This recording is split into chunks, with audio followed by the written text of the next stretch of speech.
And let's see what happens. So perfect, let's do a final polished. So email number 1. Basically, it's a quality check from the assistant. So quick question, soft engagement, that was the main strategic objective of email number 1. So it is conversational, it's short, it's low barrier, engages curiosity, and it also gives you suggestions, by the way. So suggestion, make sure the subject line feels like a personal one-on-one message, avoid sounding like a campaign. That is very important for the first email. So the second email, which is more about relatability and problem solving, problem seeding. So it remembers the iterations that we did. So it said we expanded it to 500 words, visceral details included, bold emphasis placed on emotional turning points, PS added with a soft CTA. Suggestion, ensure self-doubt moment is very human, your words, not AI default phrasing. Small tweaks to match your voice will make it land stronger. So these are, by the way, useful so that if you agree with the suggestion, you can, again, take the email from the Google Doc. You hopefully copy pasted those into Google Docs. If not, you can just scroll back up, but it's going to be a little hard to find the relevant email here if you keep scrolling here. But you can also scroll up, and then you can just what I would recommend is that you copy paste the exact version of the email that you want changed, and you paste it along with your prompt. So you start dictating, then you click the button so that it transcribes it, then you hit enter a few times, but don't just hit regular enter, hit shift enter. So hold down shift, click enter, type enter, and then paste the email itself. Let me show you exactly. In case you're, let's say like this is part of the email. I'm just going to copy this and I'm going to say, yes, based on your suggestion option for email number 2, ensure self-doubt, I want you to improve, rate email number 2 from a scale of 1 to 100, and then suggest the improvement opportunities. And then if it makes sense, in the next step, we can just implement those and make the email even stronger. Then I click this little button here, right? It transcribes it. I hold down shift, and then I click enter like 3 times, and then I paste the email. Again, this is like just a general example for you. It's not the exact email that you should be pasting, but you get the idea from this. I'm just going to delete this for now. This was just for presentation purposes. So email number 3, mid-busting. Yep, it's okay. Email number 4, cart open moment. Hook was rewritten to be more emotional and different per your request. Clear link and first real CTA. Ensure the first CTA is not buried too deep. Keep it up the fold in your ESP. Yeah, so actually remember in the first few emails, the model defaulted to including links relatively late in the email itself. But it's also worth potentially including that link a little earlier as well, since that's the official kickoff email. So it is worth it. So the proof case study email, the objection handling, future pacing email, the mechanism email, and scarcity reminders. We have one on the almost last day, and then 3 different emails on the last day. It even gives me suggestions for when to send them, 9 a.m., 3 p.m., and 9 p.m. Perfect. What I would do actually is I would add one more at like 10 or 11 p.m., which is very close to the deadline, because a lot of sales actually come in there at around that time. And if you watch the video course lesson on this, in another module in this product, you're going to notice that I talk a lot about, and I give 3 specific examples of campaigns that I've run, the profitable imprinting sequence, the rapid list reactivator, and the borrowed authority method, how in almost every single case, 55 to 60% of total sales of the entire launch campaign come in on the last day. That's pretty hardcore. And there's a reason why I personally send 6 to 7 emails on the last day. You don't have to do that. Don't worry. I'm not saying you have to do that, but every single email basically increases your sales by like 5-10%. So think about that. Your total sales, not just that last day sales, your total sales by like 10%. So it is worth sending more emails. And then Well, I'm not quite sure about this, that it removed, it replaced all the M dashes with N dashes. I don't think so, but not bad, not bad. So now it says next steps, lock in subject lines, load it into ESP, sales page alignment. So make sure, it even tells you like directly, make sure the proof numbers and bullets match exactly, because AI has some limitations, and I'm guessing in this case it is a little aware of its limitations, and it even tells you the cadence as well. So now you get a complete launch-ready 11-part email sequence using the ignite and sell method. It's polished, compliant with Chubb standards, and structured to maximum malicious proof and urgency. Would you like me to bundle all final emails into a single clean document? Now, this is the part where AI always messes up, so I don't recommend this. It's going to truncate it, it's going to cut corners, it's not recommended. So instead, I'm going to tell it, no, thank you, no need for that document. Instead, what other things can you do as part of the Ignite and Sell Assistant? Let me know what other things can be done or should we do. But this is pretty much the main, like the last step of this thing, but it can still do other more advanced things as well. For example, and again, it comes up with this automatically on its own based on the principles and strategies that I've built and baked into it. So subject line stress tests, for example, sales page and email alignment, reply templates for rejections. So it can even generate like mini scripts for, let's say you get like replies to some of your emails with people, yes, I'm interested, but I can't purchase because blah, blah, blah. And it will try to anticipate that, and it will give you that. I'm personally not a big fan of that. I wouldn't use it, but if you're short on time, if you don't like personally responding to people, you can do that. It can also, do many other things here, many other things. So awesome. Now we have the emails themselves. What I want you to show right now is what else it can do. So remember, the key part of this is step number 4, but let's say step number 4, review an email or sequence I already have. If I click this, and you just have to like click the custom GPT part here once again, this is kind of like a different type of module inside of it. So let's say it says, let's review your email or sequence. Please do one of the following: paste the email here, or tell me which file it is, or upload it now. And it will check for belief shifts, voice consistency, formatting, whether it follows the guidelines of the Ignite and Sell framework, and stuff like that. So what I'm going to do is actually I'm going to upload one of my emails that I wrote recently to my list, like how to, what was the name of this? How to make AI think like a $10,000 per month CMO. So this was actually a pretty successful email. So let's see if I upload this, what happens. So overall impression, it gives me an impression, but it says it's too info heavy. So it suggests things that are working and suggests things that could be tightened. I wrote this myself, so I didn't run it through this, but as you can see, even my writing can still sometimes use some refinement and tweaking. For example, improving the emotional arc, or maybe too much logic, not enough belief shifting. So for example, what's the old belief? AI just a writing tool. AI can't replace strategy. What's the new belief that we can establish? AI can become your 10K per month CMO if you train it to think frameworks and patterns like a top strategist. Now, obviously, it doesn't have a lot of context here that I do have.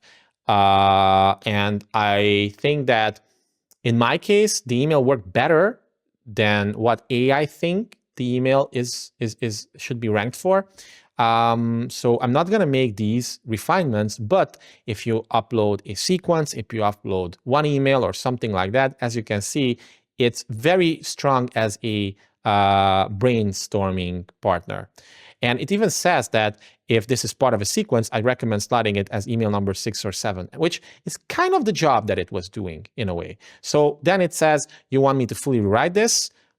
You want to break this up into multiple emails, like a sequence-friendly format, or do you want me to turn it into like a lead magnet or opt-in page or something like that? So the possibilities are endless. If I were to work with this a little bit more, I would just give it more context. I would say, well, these are the emails that I sent before that, and this is the page that this is driving to, and these were the results for that. Based on that, what other things can I do? So the biggest help this can give you is when your email is barely good enough. Let's say in my case, it was good enough, I would say. But if it's not that good, then it can help you a lot to refine it and make those and reap those so-called low-hanging fruits when it comes to doing this. So I'm just going to show you an example once again, like what would happen if I told it to just rewrite it. Okay, so implement these improvement opportunities and modify the original email so that you also integrate these into it, but don't change too much, please. Try to keep the formatting, the style, the voice, the writing, and everything the way it is. Again, since we started a new thread, I haven't told you this before, but if you start a new thread with the assistant, it's not going to have the same context that we had when we were working in module 2. So it's not going to have the ultimate target market snapshot. It's not going to have the emails that it just wrote you. It's basically like a new blank canvas, because I wanted to make it customizable to every email that you have, every new other type of email that has nothing to do with Ignite and Sell emails. So it's something that you should know. So again, it gives you by default subject line options and preview text options as well. And you see, it rewrote the email. It's inferior in this case because I already nurtured my audience a lot and built a lot of know, like, and trust with that. And we don't need this style for the email. So don't always blindly accept what it gives you, especially if it doesn't have a lot of context. And as you can see, because of that, it's defaulting back to super short lines. It's defaulting back to grouping things in 3 or like this one or this one. So I can say like, well, I appreciate this, but this email is clearly inferior to the one that I just gave you. It doesn't have the narrative flow. It doesn't have the story. It doesn't have emotion. This just feels like a structured, like high-level overview style email, which is, yes, consistent with your default drafting style, but it's far from sounding personal, like a real letter that I wrote to someone. So please rewrite it with those things kept in mind. And as you can see, again, it kind of forgot the feedback that we gave it regarding the hands and stuff, despite trying to bake this in as much as possible into the assistant itself. Again, as I said, this is a current inherent limitation of AI models. Oh, and by the way, we're using 4.0. I just noticed here. So it seems like it always defaults to 4.0, but if we modify it, and you can do this mid workflow as well with GPT-5, then it's going to be able to work in a different way. So now let's say, okay, so I've changed the version to GPT-5. Now take everything that I just told you into consideration and give me the output using GPT-5, and please don't use horizontal lines between elements. And again, I'm showing you this because I want to give you as much inspiration as possible. And as you can see, with GPT-5, a built-in thing in GPT-5 is that it's going to start thinking before it gives you the end result, before it gives you feedback. That is one mechanism to ensure that the output is going to be higher quality, and it takes more things into consideration for sure. So let's see what happens here. All right, 35 seconds. I haven't even paused the video. It gives you subject line options, preview line options, and then here's the email body. So it does seem more conversational.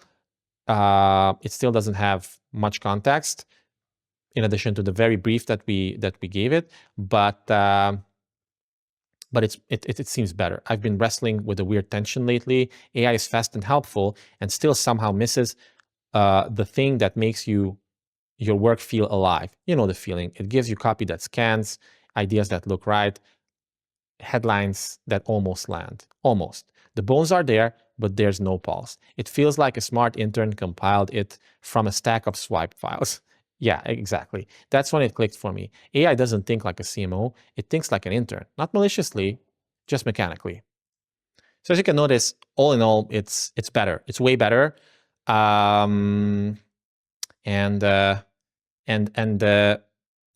Remember to, for these types of projects, not all types of projects, but these types of projects, switch to GPT-5. Okay, it's gonna for some reason still default to GPT-4o here.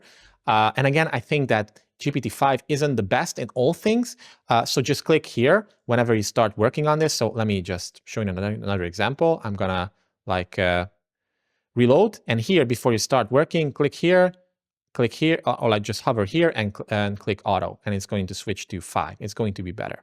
And then the final thing that I briefly want to show you is this one, the third module, help me brainstorm belief shifts. This one's more about, again, like a thinking partner. So it's going to pull from my target market snapshot, the Ignite and Sell playbook, and the conversion operating system, and many other things too, to give you belief shifts and potential objections to overcome, because these can be, like, every single one of these could be turned into an email. Okay, look at all these beliefs. Email is complex and overwhelming. What we have to do is we have to establish the new belief that email can be a simpler, clear system. That's all you need, and it actually can be freeing. Or my list is too cold or too small to work. So we need to reframe that into even a small or silent list has hidden gold if you use the right system. So all of these can actually be emails. And let's say if you wanted to change email number 6, 7, or 8, you would just say, and again, you would copy paste this into another folder or another file so that you don't forget about it. But you can just say, actually, instead of this belief, let's write an email about this belief. If I push too much, people unsubscribe or get mad. And I'm guess that as you're reading through these, you can personally resonate with a lot of these, because the example that I just showed you with something like Ignite and Sell, something like my ideal client avatar as well, these beliefs are parts of their world. And if you're watching this video, chances are you might be in that category as well. So you could potentially resonate with these as well. So you can personally see how the system maps this out and suggest opportunities to debunk these beliefs as well. And here are common objections as well. Like, again, my list is too small. I don't want to come across as pushy or manipulative. I've already invested and failed before. Will this work in my niche? Blah, blah, blah. So these are the raw ingredients for your 10 to 12 email sequence. And it's going to ask you, would you like me to map these belief shifts and objections directly into your email sequence blueprint?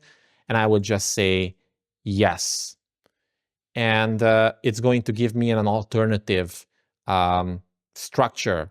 But it definitely remembers the phases, the pre-launch phase, which is email 1, 2, 3, the launch day email number 4. So these are always hard-coded in a way. And then the final day urgency emails as well. By default, it includes 2, but I recommend you add 3 or even more. I just wanted to, like, be conservative in a way. I would send 5 or 6 emails, to be honest. But yeah, so like now you have this, and you can play around with this.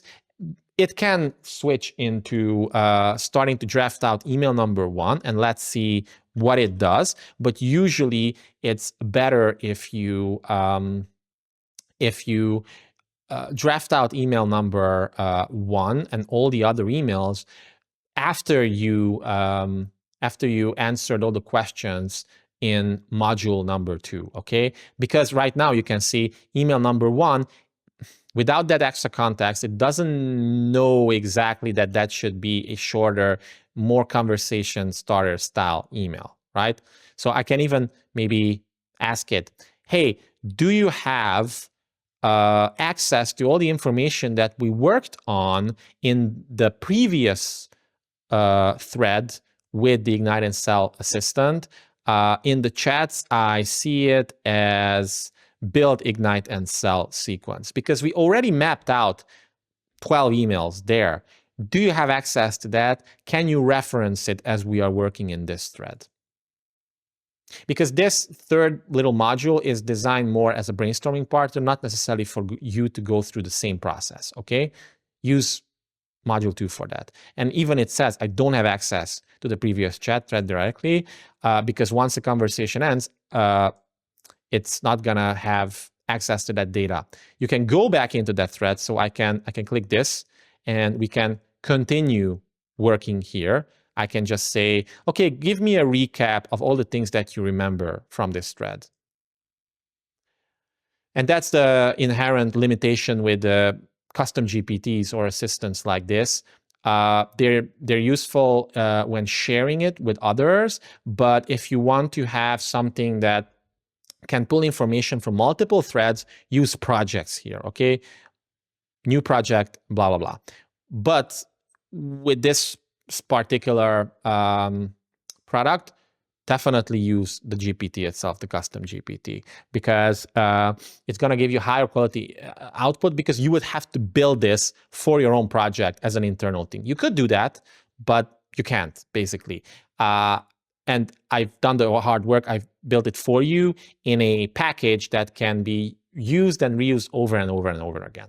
So as you can see, like, it remembers a bunch of things from here, and then we can, you know, work on anything else. I can just say, okay, so I want to actually revisit email number 4. Please give it to me once again and rate it from a scale of 1 to 100 and give me improvement opportunities. But again, it's really important that we go through those first few questions. We define the product, we define the audience, we upload the customer target market snapshot if possible. So yeah, it gives me the email again. It's slightly different, actually. That's a good example of why you have to copy paste the output that you really like into a separate Google Doc.